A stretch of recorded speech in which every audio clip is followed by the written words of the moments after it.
ஆதியிலே தேவன் வானத்தையும் பூமியும் சிருஷ்டித்தார். ஆதியாகமம் 1:1.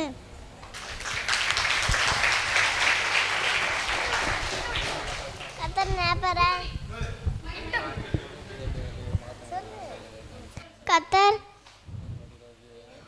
என் நேபராய் இருக்கிறாய், நான் தாழ்கிறேன். கர்த்தருக்கு வந்த வாழ்க்கையை நடத்துகிறவனா பாய்க்குவான். கைகளை பயத்தை திண்டி சாப்பிடுவாய், வாக்குமே நம்பி உண்டாக்கும். ஆமீன். கர்த்தரை துதிங்கள், நல்லவர் கிருபை என்றும் உள்ளது. தேவாதி தேவனை துதிங்கள், கிருபை என்றும் உள்ளது. கர்த்தரை துதிங்கள், கிருபை என்றும் உள்ளது. ஒருவராய பெரிய அதிசயங்களை செய்கிறவரை துதிங்கள், கிருபை என்றும் உள்ளது. வானங்களை ஞானம் உண்டாக்கினவரை துதிங்கள், கிருபை என்றும் உள்ளது. தண்ணீருக்கு மேலே பூமியை பரப்பினவரை துதிங்கள், கிருபை என்றும் உள்ளது. பெரிய சுண்டல்களை உண்டாக்கினவரை துதிங்கள், கிருபை என்றும் உள்ளது. உன்னதமானவரின் மறைந்திருக்கிறவன் சர்வ வல்லவருடைய நிழலில் தங்குவான். நான் கர்த்தரை நோக்கி, நீர் என் அடைக்கலம், என் கோட்டை, நான் நம்பிக்கிறவன் என்று சொல்லுவேன். அவர் தமது சிறகுகளாலே உன்னை மூடுவார். அவர் சேட்டைகளின் கீழே அடைக்கலம் புகுவாய். அவருடைய சத்தியம் உனக்கு பரிசயம் கேடகமாமே. கர்த்தாவே, நீர் என்னை ஆராய்ந்து அறிந்திருக்கிறீர். நான் நடந்தாலும் படுத்தாலும் என்னை சூழ்ந்திருக்கிறீர். என் வழிகளெல்லாம் உனக்கு தெரியும். தேவனே, என்னை விடுவியும். கர்த்தாவே, எனக்கு சகாயம் செய்ய தீவிரியும். என் பிராணனை வாங்க தேடுவர்கள் வெக்கி நான்வார்கள் ஆக. எனக்கு தீங்கும் வரும்படி விரும்பவர்கள் பின்னிட்டு திரும்பி லட்சை அடைவார்கள் ஆக. ஆ ஆ என்பவர்கள் தாங்கள் அடையும் வெக்கத்தினால் பின்னிட்டு போவார்கள் ஆக.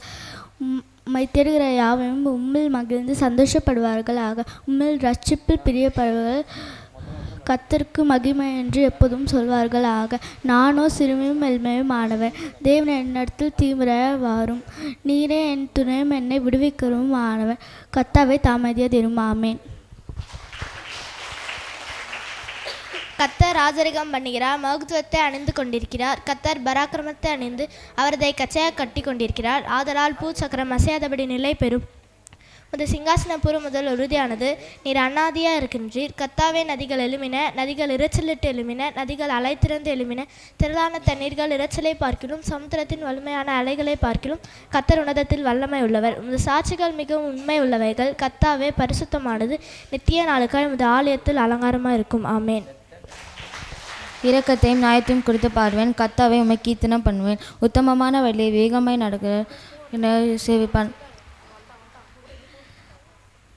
எப்பொழுது என்னிடத்தில் வருவேன், வீட்டிலே ஒத்துமைத்தோடு நடந்து கொள்வேன். தீங்கான கருத்தை என் கண்முன் வைக்க மாட்டேன். வழி செய்ய வெறுக்கிறேன், அது என்னை பற்றாது. மார்பாட இதயம் என்னை விட்டு அகல வேண்டும். பொல்லாவனை அறிய மாட்டேன். பிறனே ரகசியமாக அபோதனம் பண்ணவர்களை சங்காரிப்பேன். மேட்டுண்டை கண்ணும் பெருநெஞ்சுலையும் நான் பொறுக்க மாட்டேன். தேசத்திலே உண்மையானவர்கள் என்னோட வாசம் பண்ணும்படி என் கண்கள் அவருக்குமே நோக்கமாக இருக்கும். உத்தமமாக நடக்கிறேன் சேவிப்பான். ஆமேன். கர்த்தர் ராஜரிகம் பண்ணுகிறார், ஜனங்கள் தத்தளிப்பார்களாக. அவர் கேருமேல் மத்தியில் வீற்றிருக்கிறார், பூமி அசைவாடுவதாக. கர்த்தர் சீயோனில் பெரியவர், அவர் எல்லா ஜனங்கள் மேலும் உயர்ந்தவர். மகத்துவம் பயங்கரமானது. உமது நாமத்தை அவர்கள் துதிப்பார்களாக, அது பரிசுத்தம் உள்ளது. ராஜாவின் வல்லமை நீதியில் பிரியப்படுகிறது. தேவரின் நியாயத்தை நிலைநிறுத்துகிறீர். நீர் யாக்கோபில் நியாயமும் நீதியும் செய்கிறீர். அவருடைய ஆசாரியர் மோசேயும் ஆரோனும் நாமத்தை பற்றி கூப்பிடுகையில் சாமுவேலும் கர்த்தரை நோக்கி கூப்பிட்டார்கள். அவர் அவர்களுக்கு மறு உத்தரவு அருளினார். மேக ஸ்தம்பத்திலிருந்து அவர்களோடு பேசினார். அவர்கள் அவருடைய சாட்சி பிரமாணங்களையும் அவர் தங்களுக்கு கொடுத்த கட்டளைகளையும் கைக்கொண்டார். ஆமேன்.